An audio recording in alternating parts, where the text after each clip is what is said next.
Medyo na pagdating po sa din pa, maligay ng pagdating. Yan po ang aming summertime language po. Ang unang tribo po sa isang po isama. Kaya tinawag po siya Saman Island. So bago tayo mag-proceed po sa ating area, meron po akong short discussions po about sa importance po ng bat sa ating ecosystem. Lalo na po dito sa amin, sa Davao region. So by the way po, ma'am sir, tayo pala ay pasok sa Guinness World Records. Ano po po natin dito? Dito no, tayo po may pinakamay malaking colony ng isang species lang na fruit bats sa buong mundo. Ang species na ito ay si Jocroy First entrance. At kung tawagin sa atin, sa aming kokni, so siguro po sa inyo, entrance, bat cave.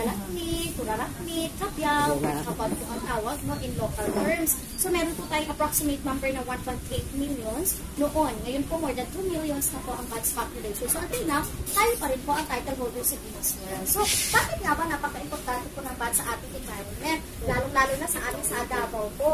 Napaka-importante ng bats kasi sila po yung ating major pollinators ng ating famous durian flowers. Sila siyempre durian, no? May mga ilang-ilang din. Pag sinabi kasi nocturnal trees, ang flowers doon, nag-bloom lang siya sa night time. At nocturnal animals po ang dapat na mag-pollinate para dumami po ang bunga noon. Kaya po ganun yung amoy ng mga nocturnal trees. Kung may amoy talaga, either mabango, like ilang-ilang, or mabaho, like durian. Kasi pamamaraan po yun na para maka-attract po ng mga nocturnal animals. At ang pinakamalaking porsyento po doon sa pollinator sa night time, walang iba kung ang ating mga paligid po dito, mga bats po natin. So yun na nga, ang flowers po ng durian, hindi naman lahat ha, pero may mga ilan talaga, or most of the varieties pala rather, na yung varieties ng durian, nagpupulong lang yung flowers ng tae. So sila po ang isa sa response bago po tayo naging durian's capital of the Philippines. Maliban doon, ang bats din natin, seeds, dispersion agent. So parang ibon. Yung mga tae na, may mga seeds na kinakain nila, kinakain nila niluluwa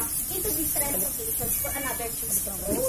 So halimbawa po, di ba yung mga placements in industries or anatomy ma'am sir, believe it or not po, pero talagang ang nagtanim nun, majority ang mga bats po natin. Lumago po siya ng ganon during pandemic kasi walang umaapak-apak pa.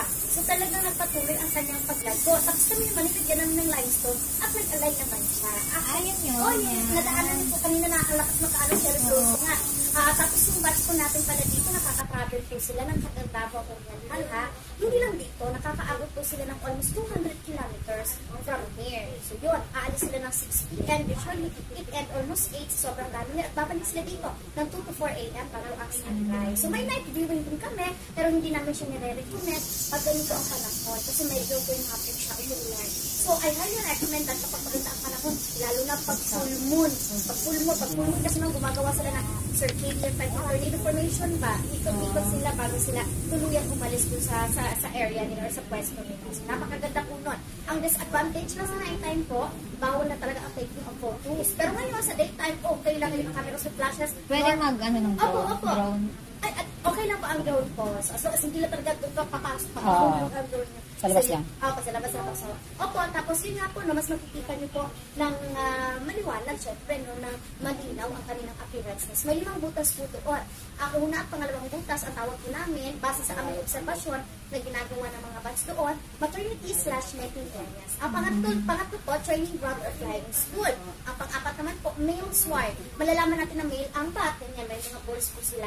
At ang pinakahuling butas po, the most quiet area is the senior sward or home for the aged. So, kayo po ang mag-discover bakit po siya pinangalanan po ng ganun ng aming mga staff po dito.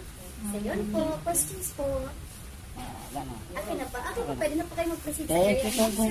Sa harap po ng old house na po na iyan, sa harap po, meron pong entrance to cave signage at bat steps. I-follow niyo po ang bat steps po at makakaabot na po kayo sa 5 butas. Okay, thank you.